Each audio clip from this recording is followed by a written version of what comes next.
Как известно, оборот оружия в России под запретом, если дело не касается охоты. Но тем не менее, есть люди, которые не прочь пострелять из пистолета, карабина или даже сразиться на мечах. Скажу сразу, что все эти способы, конечно же, законны. Но вот что движет этими людьми, почему их так манит оружие? Как раз это мы и постараемся сегодня узнать. Это не учение сотрудников спецслужб или полиции, это стандартная тренировка спортсменов практической стрельбы. Здесь мало просто поразить мишень. Важна скорость, перебежки и ведение огня на ходу.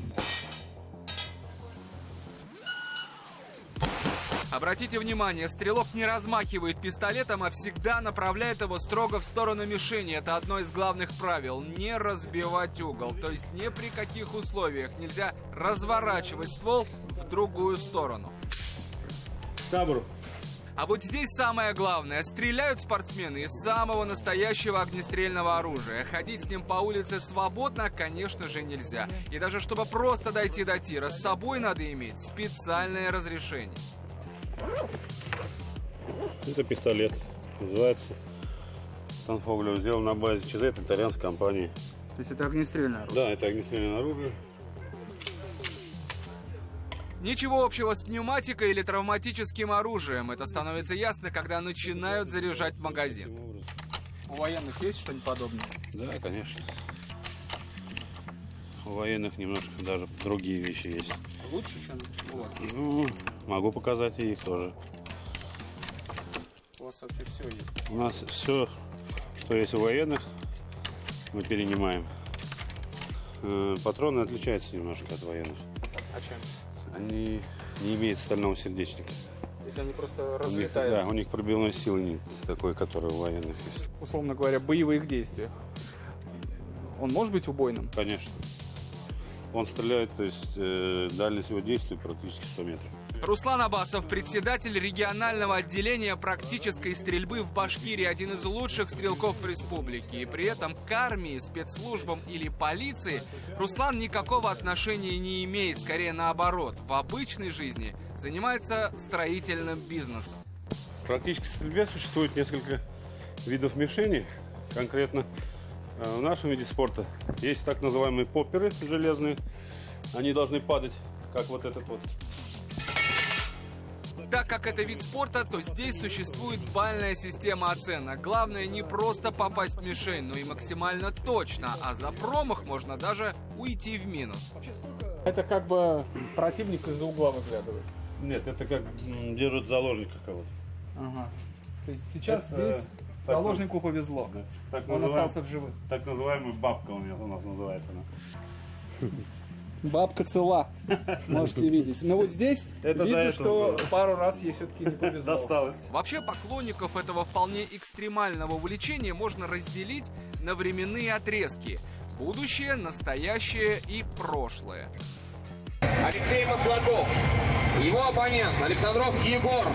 Клуб «Ганза». Этот турнир по историческому фехтованию. Звучит, конечно, не так грозно, как выглядит, но спортсмены, а это тоже вид спорта, тут не просто соревнуются, они сражаются. Знакомьтесь, наш уфимский рыцарь Егор Александров, коня и замка. У него пока нет, но зато арсенал вполне солидный. Вес такого стального меча, кстати, ни в коем случае не заточенного, около 1,5 килограммов. При этом может показаться, что вот так вот бить мечом не составляет большого труда. Что тут такого? Размахнулся и бей. Но вот только это фехтование и махать мечом надо еще уметь. Опытный спортсмен может нанести 30-40 ударов за 1,5 минуты. То есть это примерно 2-3 удара в секунду. При всем при этом, тут, как и в любом другом виде спорта, чтобы победить, нужно набрать определенное количество очков. Ну или в прямом смысле отправить противника в нокаут. Для этого существует даже специальное оружие. Исторический меховой бой рассчитанный на то, что человека реально вырубают, нет очков попаданий, и рассчитан на турнирную составляющую, где количество попаданий засчитывается и считает очки. А механика орудия, оно мощное и здоровое, и можно там дрова рубить, да? Здесь оно более легкое, рассчитано на фехтование. Словом, жесткий, контактный вид спорта, где люди добровольно идут в драку на мечах. И при этом все это очень нарядно. Одежда и доспехи обязательно должны быть выполнены в средневековом стиле. Но зачастую на такие соревнования идут не за кубками и титулами. Все намного проще. На подобные турниры, подобные вещи ездят люди, которые просто любят бить других людей. Мы говорим про ИСБ, да. Именно поэтому попасть в клуб не так-то просто. Занимаясь фехтованием, человек получает особые навыки обращения с мечом, и учить кого попало тут никогда не будут. Вообще в этот вид спорта может попасть случайный человек или есть какой-то контроль? В этот вид спорта может прийти любой человек, но в дальнейшем происходит отсев. А каким образом? В первую очередь по морально-волевым качествам. Не каждый может 3-4 года тренироваться упорно, вкладывать в это деньги, силы и намерения. Если видно, что невменяемый, то как бы до свидания. Впрочем, историческую составляющую никто не отменял. Вот, например, метательные копья, которые называются с улицы. Реальное средневековое оружие. Впрочем, и сейчас это далеко не декоративная игрушка, а настоящий спортивный снаряд. Кидать его друг в друга, конечно, опасно, поэтому рыцари соревнуются ими в меткости.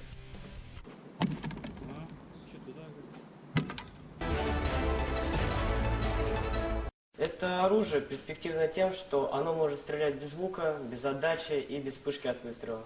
А вот и оружие будущего, собранное не в закрытом конструкторском бюро, а в обычной уфимской квартире. Правда, сам репортаж об этом был записан в прошлом, точнее, в 2010 году. Тогда Максим Котельников, еще будучи школьником, сам собрал электромагнитную винтовку. Если все, конечно, пойдет на ура, испытания пройдут на отлично, на 5 с плюсом, то винтовка будет испытываться для вооружения Российской Федерации. После такого заявления журналисты со всей страны пытались связаться с Максимом, но разыскать его удалось только спустя 11 лет. Идемте, покажу, где сейчас у нас находится наша мастерская. Пугайтесь, мы не спускаемся к катакомбам КГБ. Мы спускаемся в стандартный советский гараж. Как выяснилось, Максим Котельников по-прежнему продолжает собирать оружие. Правда, теперь только страйкбольное. Конструировать что-то мощнее изобретатель пока не собирается. Да и вспоминает о былой славе с неохотой. Что было? Много репортеров интересовались этим продуктом. То, что я сделал. Много людей интересовались этим всем. И в этот момент меня это достаточно очень сильно напугало. Что, кстати, с одной стороны, и подвигло меня к тому, что нужно сейчас от этого уйти и уйти в совершенно другое русло.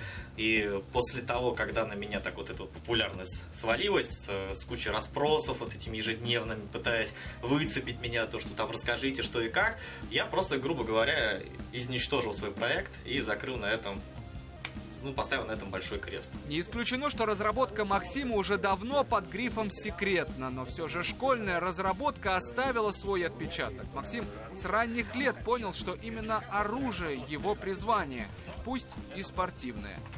Вот этот вот этап, он все-таки, наверное, один из самых моих важных в жизни, когда я понял, что оружие и тематика оружейная, это вот именно то, что где-то вот у меня здесь, которое прям пульсирует у меня ежедневно, и я теперь понял, что я вообще как-то без любого оружия не могу жить. Я очень много знаю людей, которые вообще занимаются работают конструкторами, работают в концерне Калашникова, работают на разных предприятиях, молот Арос, молот оружия. Общаясь с ними всеми, складывается такое впечатление, что они работают именно для себя. Вот просто вот ему пришло в голову, он начал это делать, и это ему нравится. Вот все, нету никакого такого желания сделать что-то такое мега-супер, то, что может там пробить 3 танка насквозь и потом еще и взорваться. Нет, люди пытаются, наоборот, сделать оружие более удобным, более компактным. Все работает. Впрочем, к огнестрелу Максим тоже относится спокойно и был бы не против, если его использование было бы разрешено. Конечно, в рамках допустимого и исключительно в целях самообороны. Я считаю, то, что надо в нашей стране дать добро самообороняться именно на территории своего частного дома, либо квартиры с применением огнестрельного оружия.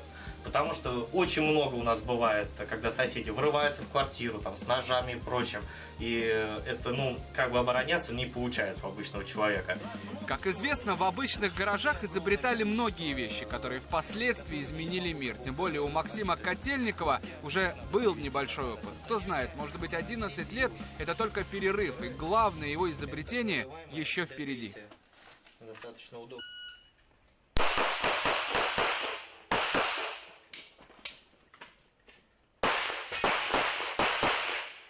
А тем временем в стрелковом тире продолжается тренировка. Мастера отрабатывают не просто навыки быстрой стрельбы, но и такие упражнения, которые требуют предельной меткости. То есть разворачиваемся, поражаем 3 мишени, перезаряжаемся и опять поражаем 3 мишени. А почему президент? Президент? Якобы, возможно, охраняет президента. То есть здесь вы в роли телохранителя. охранника президента, телохранителя. Да. Существует такое, поверьте. А где в этот момент находится президент? Вот этого не знаю, возможно, уж даже лежит. Не дай бог. Или его закрывают другие телохранители. А вот так упражнение «Эль Президенте» выглядит в реальности.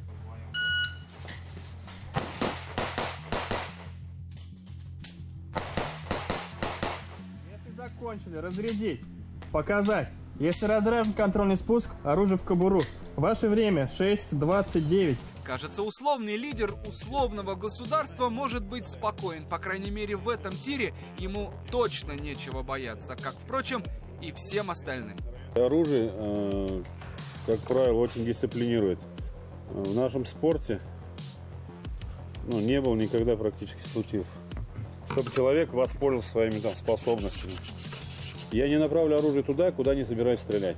То есть оружие всегда направлено должно быть в сторону мишени или в кобуре.